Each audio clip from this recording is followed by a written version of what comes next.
What's up, everybody? Welcome back to another episode of the Creativ Rise Podcast. Thank you for joining us today. We're here to talk about some of the problems that we've experienced over the last decade of running our own creative businesses as a photographer, as a filmmaker, and beyond, on the topic of pricing and getting your prices to be a little bit higher, more premium pricing, and some of the flops, some of the things that you can do in your pricing strategy that we would say are flaws that we've made the mistakes on. And today we want to break some of those down so that you can land higher paying deals and, most importantly, just be really confident in doing so. So we are so excited you're here. Yeah, it's so bright out here. If you're watching, it's so cloudy, but it's so bright. That is classic California. Anytime it's cloudy, it's like it's still so bright. I know, you're on the beach and you're just like, it's fully overcast, but I'm blinded looking at this camera. But everyone in the snow is like, Joey and Christy, stop complaining. And we will stop complaining right now as we continue on in this podcast. There's no complaints. But guys, big week for us over here really at Creativ Rise. It is officially the end of week 1 of the Creativ Rise Mastermind. We've wrapped up week 1 of week 6. And we got 36 businesses that are awesome. It's actually like 39 people because we got a couple teams. 39 people, 36 businesses from all over Canada, Australia, the UK, all over the States. And we're all getting together to build businesses and focus on businesses. So we got photographers, we got filmmakers, we got people in the brand space, people in the wedding space. We got social media managers. We've got like agency owners, digital marketer type people. It is just so fun. It's a packed group, and it's so super packed group. Much fun.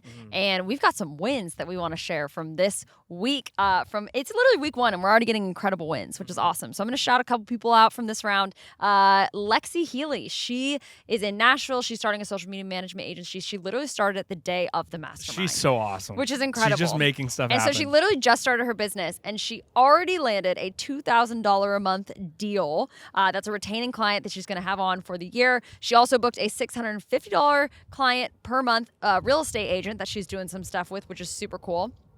Shout out to Kyle Mize, who's an incredible wedding and commercial filmmaker in Northern California. He just dialed in a $5,500 wedding and got $1,000 for the wedding deposit. He also just got his final payment of $9,000 from a commercial project that he's working on. So, gosh, it's a $10,000 week over for Kyle. $10,000 a week for Kyle. Shout out to him. It.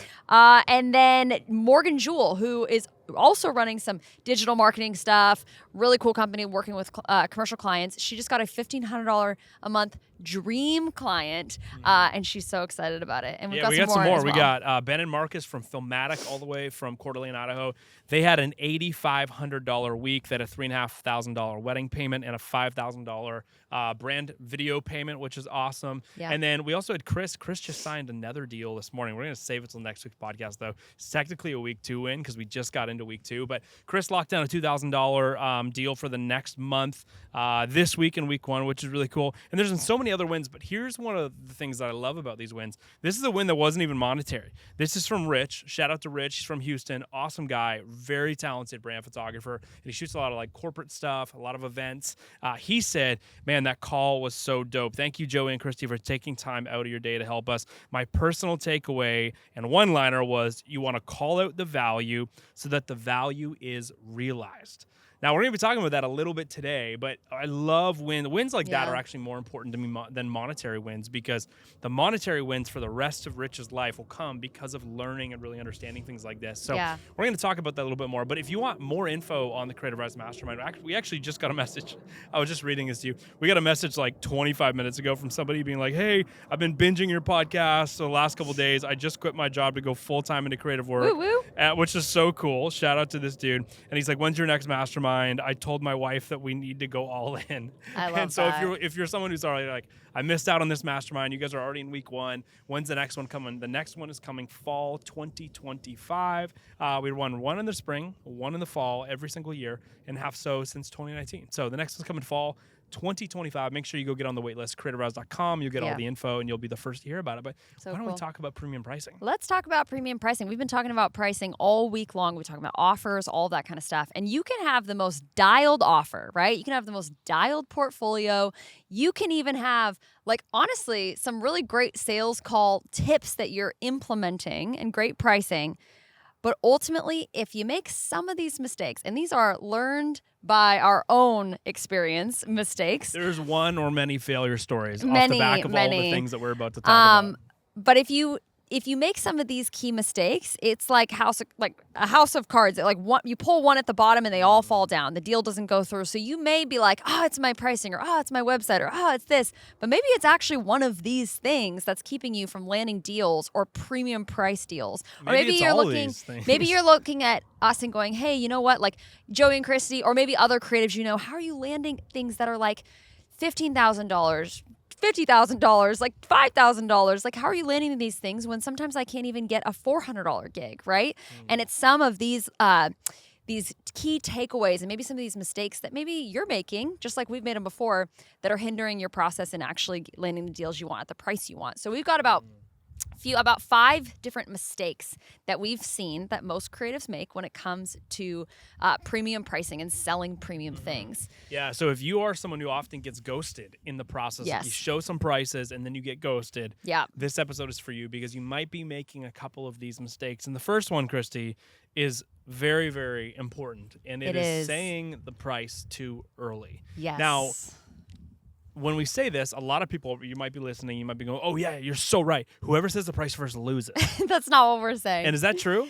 That is not true in my true. experience. Neither is it mine, We don't really believe in that. We believe that you should be confident in your prices so that when someone books you for your prices, you're stoked and you're not worried if you left a couple $100 on a table or whatever it is. Creatives that focus so much on squeezing every penny out of somebody. Oh, I'm not going to say the price first because then I'm not going to know like you spend so much time and energy on that, you'll lose out on so many deals. Yeah. And most importantly, the guy that's not worried about that, or the girl that's not worried about that, who's just like, yeah, here's my pricing, I'm super confident, here's how we're going to deliver a lot of value for your wedding day or for your business or your brand or for this couple's photo shoot. Those people just start selling and they start doing really good. Their demand goes up and then they start upping their pricing. Like it's a winning game if you do it the other way. So what this looks like of saying the price too early, what this can often look like is maybe you get an inquiry from a client, right? And you just like immediately respond back and it's like, hey, yeah, like my hourly rate is $500 or my, this wedding is going to be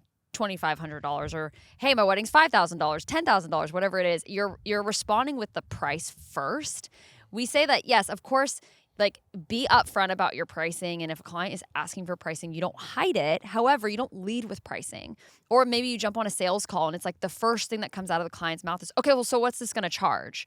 And if oftentimes numbers come first, there's nothing to showcase the value of why you charge what you charge and to showcase the value of what they're going to get, which then softens the number. You want to try to soften the number anytime you give it. So when you give the price too early, it can often jar a client because maybe they have in their mind, well, it should only be this much, or this doesn't feel very valuable. And if you say the number too quickly, you get maybe nervous on a sales call and jump straight into your packages, or you send back an email and you just instantly tell the price. There's not a soft landing for the client. Which is very important. That's a great point. We've also written down here one of the other points. I'm just going to skip to it right now. Is delivering your pricing in range pricing early on in the conversation is sometimes really helpful. So one of the things that does not look good is when somebody asks you for your pricing, hey, what are your rates, or what's it cost for you to shoot my wedding, or what does it look like for you to do a brand video for our company? What does not look good is you saying, ooh, I'll have to get back to you, right? Like that doesn't look good. It's way better to be upfront about pricing early on in the conversation, even if you have to say, hey, you know what? It's a pretty big range. We work with businesses, or I shoot weddings between $3,500 and $12,500, depending on what we need to do or what your wedding consists of or what this brand video consists of. So I'd love to have a deeper conversation about it, and we can figure out where you're actually going to land in that range. Yeah. I would hate to misquote you.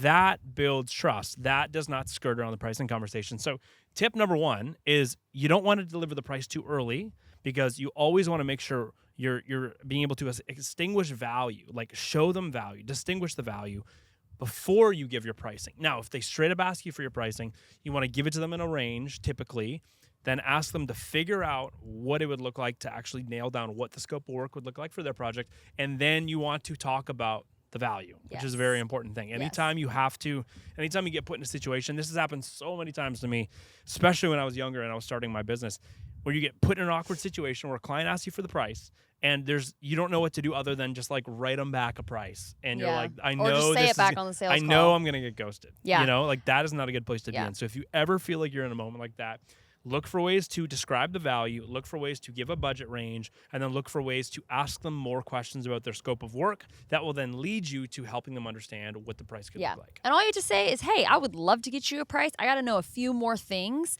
about your business or about your wedding or about your photo shoot that's going to make it an absolute home run for you. So I have a couple quick questions that I can ask you, and then I'll be able to give you a really solid price on that. Does that sound good? Here's a range right now. Yeah, you can give a range up front, or if you're on a sales call, they'll just say, oh yeah, of course, we can talk about that before we talk about price. Yeah, number two that's great. is, well, it's kind of number three now because we went, saying the price too early was number one. Number two, we're going to claim as the range. Yeah, not giving a range. Make sure you give a range. Number three is actually something that is very important that I struggled with early on in my career, and I can still do if I'm not careful about it, over-explaining the cost. Yeah. So, it's $10,000, but let me tell you all the benefits and features. Anytime you say the price and then but comes after it, it's probably not a good, confident way to sell. So we just talked about a second ago how anytime you deliver price, you should also be delivering price in a way that also distinguishes here's the value behind that price. Yeah. But you don't want to over-explain it. So what this can look like is when you say, well, here's the price, but let me show you all the reasons why we charge that. Yeah. Let me show you why I'm maybe a little bit more expensive. And you say it in like a defensive mode. I don't like that. I don't like the here's why I'm a little more expensive. It's just, that's not good. It's like a defensive, weird energy. It's an insecure way to approach your price, which isn't good. So people can smell that. People can really smell that. What you want to do in this conversation is you want to deliver your price and you want to deliver your value with a lot of confidence and say, hey, absolutely, here's what it looks like for us to do that for you, or here's exactly how I do that on your wedding day, and here's my plan to do that for you to have the best day of your life and have the best images captured, or here's exactly how what you're saying your business needs is what we can do, and here's the 3 steps that we're going to do that. But it's not trying to over explain the cost, and the reason why is because, as Christy said, people can sniff insecurity from a mile away. Yes. And then number 4 is selling the features rather than the outcomes. This is a huge, I think, miss, and something that this has taken so long for me to really shift in my perspective and really shift, not because it wasn't true or I wasn't convinced of it. It's just easier sometimes to just sell deliverables than it is to sell the outcome. But when you make that shift is when you can really lock into that higher pricing and that higher clientele and higher trust, which is huge. So when you're selling something, anything that you do for a client, you're not selling actually the deliverables. You're selling what it's going to do for them. You're selling the outcome. You're selling the results. You're selling the transformation. So when you're selling a wedding, right, you're not just selling 10 hours of coverage or 1,000 images or 500 images or whatever, or a gallery, right? You're selling peace of mind that their day is going to be captured in such a way that in 20 years, they're going to look back and go, I'm so glad I hired that person because these are the moments that I want to relive for forever. And I get to do that, right? Or let's say you're working with a brand and you're selling them, 10 images a month, 4 reels a month for their organic social. You're not just selling them, those deliverables. You're selling the needle movement in their business and their overall revenue, right? Being able to grow and expand and connect with new people. That's what you're selling, right? The deliverables are just the mode, the transportation to get them to the outcome. So when you can start selling the outcome, the deliverables actually don't matter as much, right? That's where you start to connect with, I'm not selling hours of my time and the more hours I give, the more, I get to charge or whatever. It's actually hey, here's the outcome. I can get this done for you in less than 2 hours. And then instantly way more valuable than going, hey, I can sell you 3 hours of my time. See the shift? So selling the features, not the outcome. And then last but not least, this last one. This one will do it to you guys. This one is very important. It is giving them an out. Yes. Have you ever been on a sales call? Have you ever been in a pricing conversation? Have you ever written an email? All my people pleasers out but here if that say, doesn't work for you, let me know and I can figure something else out. Yeah. Or if that's too expensive, I can refer you to someone cheaper, right? That's a classic. This is not a good thing because what it's doing is it's showing them that your recommendation isn't actually a recommendation on, hey, here is how I am going to solve the problem you're dealing with, or here's how I'm going to help you seize the opportunity you're really trying to go with. Here's how I'm going to help you make sure your wedding day is the best day of your life. It does not confirm that. What it does is it gives a little option and goes, but I'm giving you a massive out. I'm opening the door for you to walk away from this. And I've made this mistake a lot, especially when I was younger. And I'd be in these, and I'd be 18, 17. having these conversations with people that own businesses. And they're like, yeah, what's the cost on that? I'm like, yeah, it's like going to be like $5,000, but let me know if that doesn't work because I could also do something kind of the same for like $2,000. Yeah. And it's like, and then you walk away and you're like, what am I saying? Like, you know, or in the email, you send an email with your pricing guide, or you send it with the pitch or the proposal, and you say like, let me know if this doesn't work with you and we can work something else out. Yes. Or let me know your budget. Yeah. And it's like, yeah, that's a classic one. Let me know if this doesn't work with you and just tell me what and your I budget can work is, within and I'll your probably budget. just work within your budget. Yeah. I can work within your budget is a statement that we've got to remove from our vocabulary. Yeah. It's like it's not wrong to ask for the budget, but you don't want to downgrade yourself automatically. There's such a difference in coming at this from I am an expert, coming at that from that angle, and I'm an expert at this. I know what the best recommendation is going to be for you. If you don't have budget for it, then we can play that game and see what it would look like for me to potentially find another solution for you. But that is never something you offer up front. It'd be like going to the doctors. Response, yeah. Imagine you go to the doctors and you break your wrist and you walk in and you're like, hey doc, yeah, I think I broke my wrist. He's like, oh yeah, you broke your wrist. Okay, cool. Well, here's what we need to do to fix your wrist. We're gonna have to put you through surgery. Here's the cost on that. Then you're going to have to go through this healing process. You're probably going to have to do some rehab. Here's the total cost on that. That's what it's going to take for you to get healed. But do you have budget for that? And if you're like, ooh, that's looking a little bit, oh, that's okay, man, that's okay. Let me just figure out a way cheaper way for you to do this. And you'd be like, you would lose a lot of trust in your doctor. Well, you'd be like, cheaper. Sure. And you'd be like, yeah, well, dude, we can just start cutting things out. And you're like, well, is that going to help me heal my arm? And it's like, he's like, well, I'm just trying to make it cheaper. Like, it'd just be a weird encounter, right? Like, you are the doctor. They're coming to you with a pain point or an opportunity that they really want to take advantage of. Yeah. And when you sacrifice your confidence in your plan by saying, and just let me know if that doesn't work, we can do something totally different. Or let me know and I'll work within your budget. It makes them think, well, is this is this a good recommendation? Or should I be saying, no, we don't have money for this? Like, so anytime you do that, you're really sacrificing their confidence in you, because when you come off, people's behavior is matched, right? If I'm not confident, you're not going to reflect confidence when you think about me back to me, right? And so it's an important thing that we do that with our clients.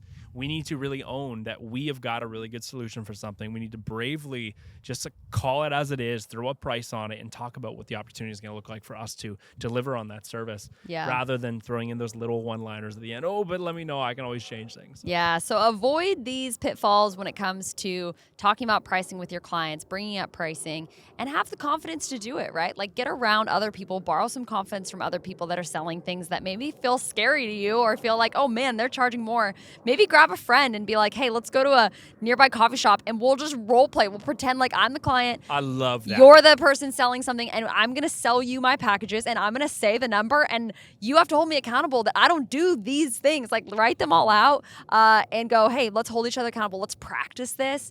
That will help you so much. So get some confidence, get out there, sell what you want to sell at the price you want to sell it, and you guys will be pleasantly surprised if you kind of follow some of these things, how much easier and more smooth those conversations can go. We actually have a totally free, if you want to get in on it, we have something called the Sales Call Formula course. You can actually get it for free if you jump on our wait list for our next round of the mastermind. So all you have to do is go to creativrise.com, join the wait list, and you'll instantly get sent over to opting in for this totally free course that we've got that runs you through how to run a successful sales call. And it's got a lot of these key points in it, and it just lays it all out so that you're not getting just like overturned on a sales call where you kind of feel like, oh, shoot, now we're talking about the price 0.5 seconds into the call. What is happening? It'll help you develop a lot of confidence in that. And so you guys, I hope this helps you, 1, not get ghosted, 2, connect with your clients better, and 3, get paid to do what you love, which is what we are so excited about. So we're so glad you're here. We come out with a weekly episode where we talk about business tips and strategies for creatives, whether you're in the wedding space, the brand space, social media management space, whatever it is. If you are in the creative service-based business aisle of life, we are in it with you. So we're excited to share what we're learning. We're all hanging out in aisle. What aisle are we? 14? I was going to say aisle 13, 7. Lucky number 7. We'll go aisle 7. We're hanging out in aisle 7, guys. Glad you're here. Weekly episode. Make sure you subscribe to the show, whether you're on YouTube, Spotify, or Apple Podcasts. I cannot see a thing out here. I don't know how you've made it through this, actually. Honestly, my eyes have been burning My the eyes entire are time. burning, so we got to go inside. It is so obnoxiously bright out here, I even got though it some looks so sunglasses in my pocket. overcast. But you should probably put those on. I But just guys, didn't wanna- yeah, glad you're here. Just know that we're cheering for you, and hopefully you can take what we talked about today, ingrain it into you, and not make some of the pricing higher price, more premium price mistakes that we made early on in our career that we've continued to make and have had to find solutions for. So hopefully today can encourage you. And you look great. I just put on my sunglasses. I just didn't want to look like a loser on the podcast with a cloudy day with sunglasses on. I was going to say the same. I've got sunglasses right over there. And I was like, I don't want to be that guy because everyone's always like, what? Oh, people in Newport just wear sunglasses. And it's like, so lame. We're not even Newport people. Anyways, all right, you guys, we're not thanks for even being Newport here. people. Yeah. And we'll see you next week. We'll see you next week, guys. Bye-bye.